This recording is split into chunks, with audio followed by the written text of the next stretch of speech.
치매, 이제 남일이 아닙니다. 대한민국에서 무려 124만 명이 치매를 앓고 있습니다. 65세 이상 노인의 경도 인지장애 유병률, 치매 바로 전 단계의 비율이 28.42%라고 합니다. 거의 3명 중 1명입니다. 그렇다면 부모님께 묶여있는 재산은 어떻게 처리할까요? 그거 아세요? 자녀들이 아무리 착하고 잘해도 법적으로 대리 권한이 없어요. 이런 상황을 대비하지 않으면 결국 가족 간에 다툼이 생겨서 평생 원수가 되기도 합니다. 실제로 제 주변에 많이 있습니다. 그럼 어떻게 해야 할까요? 상속 전문 변호사인 제가 이해하기 쉽게 해결 방법까지 말씀드릴게요. 치매머니 들어보셨어요? 치매머니가 뭐냐면요, 고령의 치매 환자들이 갖고 있는 동결 자산을 말합니다. 치매 환자들은 돈을 갖고 있어도 소비도 안 하고 투자도 안 해서요, 나라 입장에서는 돈이 돌지를 않는 거예요. 그리고 그런 치매 환자의 돈을 노리는 사기나 무단 사용 위험도 커지고요.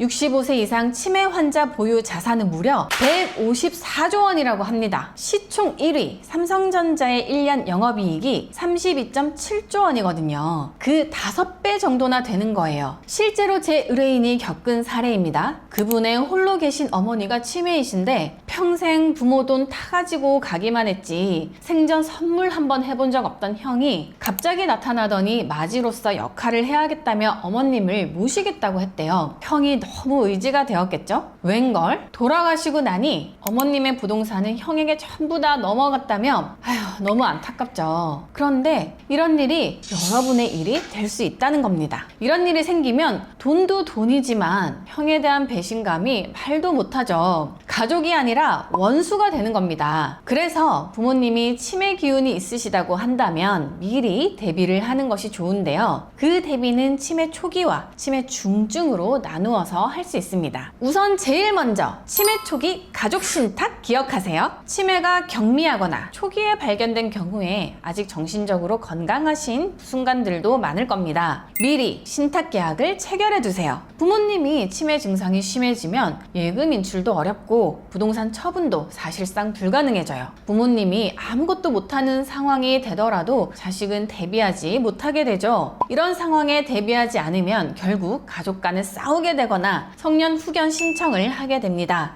이렇게 되기 이전에 가족 신탁을 활용해 볼 수 있습니다. 쉽게 말해 부모님이 본인의 재산을 자녀에게 맡기면서 내가 살아있는 동안은 내 생활비와 병원비에 쓰고 내가 죽은 후에는 이렇게 상속해줘 하고 법적으로 약속을 해놓는 제도입니다. 이렇게 하면 치매가 진행되더라도 자녀가 미리 약속된 대로 재산을 합법적으로 관리하고 사용하는 것이 가능해집니다. 아버지가 서울에 아파트 한 채와 예금 1억 원 정도를 갖고 계신다고 해볼게요. 아버지는 치매 초기 진단을 받았지만 아직 의사 표현은 가능합니다. 이때 큰아들 영훈 씨를 수탁자로 지정해서 가족 신탁 계약을 맺습니다. 아파트는 아버지가 돌아가실 때까지 영훈이가 관리하고 예금은 병원비와 생활비로 쓰고 사후에는 배우자에게 먼저 생활비를 지급한 다음 남은 재산은 1대1로 자녀에게 나눠줘라, 이런 식으로 구체적으로 정해두는 것이죠. 이렇게 해두면 나중에 치매가 심해져도 영훈 씨는 법적으로 정해진 역할에 따라 재산을 처리할 수 있어요. 무엇보다 형제간 분쟁도 거의 사라집니다. 형제간 분쟁이 사라지면 전 뭐 먹고 살죠?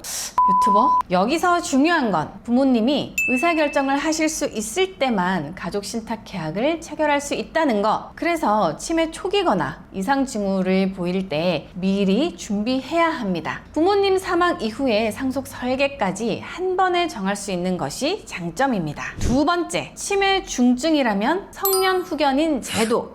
이미 치매가 중증도 이상으로 진행돼서 의사 표현이 어려운 경우엔 어떻게 해야 될까요? 이런 경우엔 가족 신탁은 원칙적으로 체결이 불가능합니다. 그렇다고 방법이 아예 없는 것은 아닙니다. 성년 후견 제도는 판단 능력이 부족한 어르신이나 장애인을 위해서 가정법원이 후견인을 지정해서 그분의 재산에 관한 결정을 대신하게 하는 제도입니다. 예를 들어 볼게요. 70대 어머니가 알츠하이머로 인해 말도 거의 못하시고 서울에 집이 집이 한 채 있는데 병원비가 계속 필요하다고 해보죠. 자녀가 이 집을 팔고 싶어도 어머니가 직접 도장을 찍을 수 없기 때문에 일반적인 거래는 불가능합니다. 이때 성년 후견을 법원에 신청해서 후견인이 매각을 하고 그 돈을 어머니의 요양비로 사용하는 방식이 가능해집니다. 이 제도의 장점은 법원이 개입하기 때문에 안정성이 높고 후견인의 재산 남용을 막기 위해 감시 체계도 존재합니다. 하지만 단점도 있습니다. 신청 절차가 복잡하고 시간이 오래 걸립니다. 자녀라 하더라도 재산의 처분을 마음대로 할 수가 없습니다. 그래서 가능한 치매가 심해지기 전에 가족 신탁을 해두는 것이 훨씬 유리하지만 그 타이밍을 놓쳤다면 이 성년 후견 제도가 최선의 선택지가 됩니다. 이미 치매가 진행된 경우라도 너무 걱정하지 마세요. 저와 함께라면 쉽게 해결이 됩니다. 우왕좌왕하지 않으셔도 되고요. 전문의의 협력부터 법원의 빠른 결정까지 이끌어낼 수 있습니다. 도움이 필요하신 분들은 언제든지 하단의 링크로 연락 주셔서 가벼운 상담이라도 받아보세요. 오늘 제 영상은 다음 화면으로 요약할 수 있습니다.